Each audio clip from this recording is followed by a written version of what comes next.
Yes, നമ്മൾ ഈ ആയിരുന്നു എന്ന് പറയാൻ ഞാൻ അവിടെ ആയിരുന്നു, ഞാൻ ഇവിടെ ആയിരുന്നു, ഞാൻ ഇന്നലെ അമേരിക്കയിലായിരുന്നു, ഞാൻ ഇന്നലെ അവധിയായിരുന്നു എന്നൊക്കെ പറയാനായിട്ട് ഇംഗ്ലീഷിൽ ഉപയോഗിക്കുന്ന രണ്ട് പ്രധാനപ്പെട്ട വേർഡുകളാണ് വാസ് ആൻഡ് വെയർ. എന്നാൽ എവിടെയാണ് ഈ വാസ് ഉപയോഗിക്കുന്നത് ചോദിച്ചാൽ ഒരു വ്യക്തികളെ കുറിച്ച് മാത്രം പറയുന്നിടത്ത് വാസ് ഉപയോഗിക്കണം, ഒന്നിലധികം വ്യക്തികളുമായി ബന്ധപ്പെടുന്നിടത്ത് വെയർ ഉപയോഗിക്കണം. അപ്പൊ ഞാൻ ഇന്നലെ അമേരിക്കയിലായിരുന്നു, ഐ വാസ് ഇൻ അമേരിക്ക.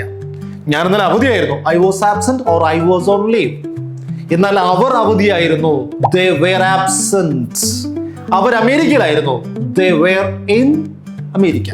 അപ്പോൾ ഒരു വ്യക്തിയുമായി ബന്ധപ്പെടുത്തി പറയുമ്പോൾ വാസും ഒന്നിലധികം വ്യക്തികളുമായി ബന്ധപ്പെടുത്തി പറയുമ്പോൾ വെയറും. മീനിങ് എന്താണ്? ആയിരുന്നു. ഇങ്ങനെ ഈ പറയുമ്പോൾ ഈ ആയിരുന്നു എന്ന് പറയുമ്പോൾ അതൊരു കഴിഞ്ഞ കാലമാണേ, മറക്കല്ലേ. ഇത് വെച്ച് ഒന്ന് ഉപയോഗിച്ച് നോക്കിയ സെന്റൻസിൽ വാസും വെയറും. ഓക്കെ.